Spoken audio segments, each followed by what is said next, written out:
बिस्मिल्लाहिर्रहमानिर्रहीम। तो मेरी पाकिस्तानी नर्सेस एक और नए क्वेश्चन के साथ। क्वेश्चन हमारा, क्योंकि हम लोग रेस्पिरेटरी प्रॉब्लम्स पे बात कर रहे थे लास्ट टाइम, तो क्वेश्चन हमारा है the nurse is caring for a patient after a bronchoscopy and biopsy. The nurse is caring for a patient after a bronchoscopy and biopsy, which finding, if noted in the patient, would the nurse immediately report to the primary health care provider? Patient की bronchoscopy हो गई है, bronchoscopy with biopsy, खाली bronchoscopy नहीं हुई, bronchoscopy with biopsy हुई है। कौन सी ऐसी फाइंडिंग्स है जो प्रोसीजर के बाद अगर नर्स नोट करती है तो वो फौरन से जो है वो डॉक्टर को इन्फॉर्म करेगी। Number 1 dry cough, number 2 haematuria, number 3 bronchospasm, number 4 blood streak sputum. तो हमने इसमें से एक ऑप्शन को सिलेक्ट करना है, 3 ऑप्शंस एलिमिनेट करने हैं। अब अगर हम बात करें ड्राई कफ की, तो जब भी पेशेंट की ब्रोंकोस्कोपी प्रोसीजर होता है तो कफ आना नॉर्मल है, no need to inform to the doctor, it's a normal. Number 2 haematuria, haematuria mean blood in the urine.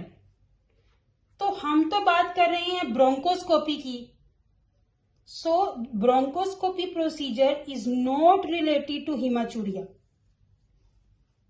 तो क्या होगा, ये ऑप्शन टोटली निकल जाएगा, because is not related to the procedure. Number 3 bronchospasm, I will talk about bronchospasm later. Number 4 blood streaked sputum. Blood streak sputum का मतलब ये है कि ब्रोंकोस्कोपी के बाद पेशेंट जो है वो थोड़ा थोड़ा जो है वो स्पिट कर रहा है, स्पूटम निकाल रहा है जिसमें थोड़ा थोड़ा सा ब्लड है, that is normal. Little blood streak mean little small quantity of blood, it's a normal. Because why is normal, they did not did only bronchoscopy, they take biopsy also, they use biopsy forceps, so they take biopsy, that's why blood streak sputum is a normal finding after bronchoscopy।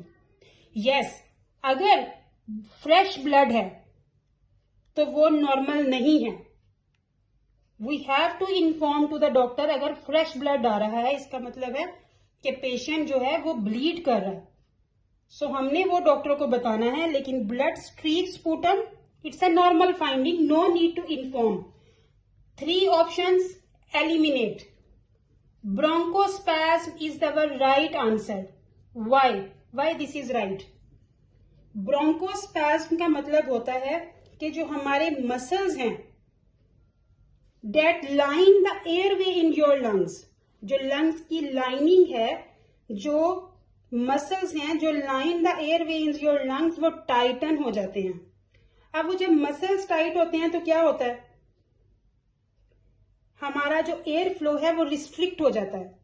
Air flow जब restrict होगा तो क्या होगा, patient की CO2 ज्यादा होगी और oxygen decrease होगी, तो वो प्रॉब्लम करेगा पेशेंट को।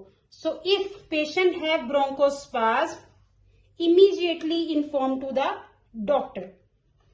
मुझे उम्मीद है कि आपको क्वेश्चन की जो है वो समझ आई होगी और आपने अंडरस्टैंड किया होगा। ब्रोंकोस्कोपी प्रोसीजर के बारे में मैं इंशाल्लाह परसों लेक्चर दूंगी, क्योंकि कल हमारा लेक्चर है ABGs पे। That is a very important lecture ABGs। आप कोई भी एग्जाम दें, NCLEX दें, CBT दें, MOH DHA हार्ड, आप कोई भी एग्जाम दें, ABGs is the favourite topic for them. तो कल का लेक्चर जरूर देखिएगा, मिस मत कीजिएगा, बहुत इंपॉर्टेंट लेक्चर है।